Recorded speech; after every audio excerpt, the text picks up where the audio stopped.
Mjekët tanë po vjedhin pacient duke I regjistruar në ordinancat e veta pa miratimin e tyre. Këtë për televizionin 21 e thot kryetari I lidhjes së mjekëve të mjekësisë familjare Dr. Dragan Gjorgjevski. Ai shton se kjo po ndodh për shkak se mjekët varen nga numri I pacientëve, sipas modulit të financimit, të cilin kërkon që të ndryshohet.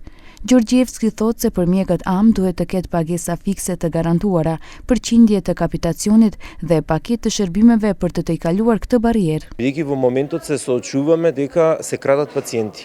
Значи многу колеги реагираат дека се одјавуваат пациенти во саботи, во недели, навечер без знаење на пациентите. Значи тоа на некој начин е криминал. Вие пријавувате пациент без тој пациент да воопшто го избрал лекарот. Тоа се случува многу интензивно и е проблем со кој сериозно Фондот за здравство треба да се позабави, затоа што тоа се случува токму заради тој модел на финансирање, зависност од бројот на пациентите. Колку поголем број, толку подобра капитација, толку поголема плата. Ai gjithashtu ankohet se në shëndetësinë primare punonjësi shëndetësor kanë paga shumë të vogla. Për këtë arsye dhe ikin në shëndetësinë sekondare, terciare ose jashtë shtetit. И одливот на младиот кадар е сериозен. Значи вие во примерно здравство, еве можам да ви извадам некоја анализа деновите, значи во примерно здравство имате многу малку млади. Сега на местото кај што сум со новата ординација, значи кај педијатарот, лекарот замина на специјализација, другата колешка се спрема за Германија, третиот колега се спрема за Германија, тоа се се помлади до 30 години лекари.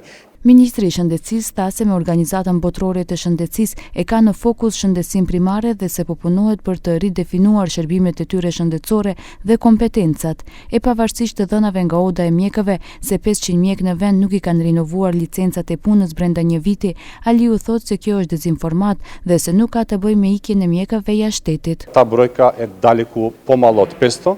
Знаете дека делот од докторите се пензионираат, не сакат да се релиценцираат, делот нив природно се починати, делот нив заборават па мора да одат на едукација за да може да се релиценцираат, така да тој процес и таа бројка е неточна. Oda e mjekëve ka sqaruar se regjistri I tyre nuk identifikon se cilët dhe sa mjekë kanë shkuar jashtë vendit, por thjesht sa prej tyre ka një licencë aktive.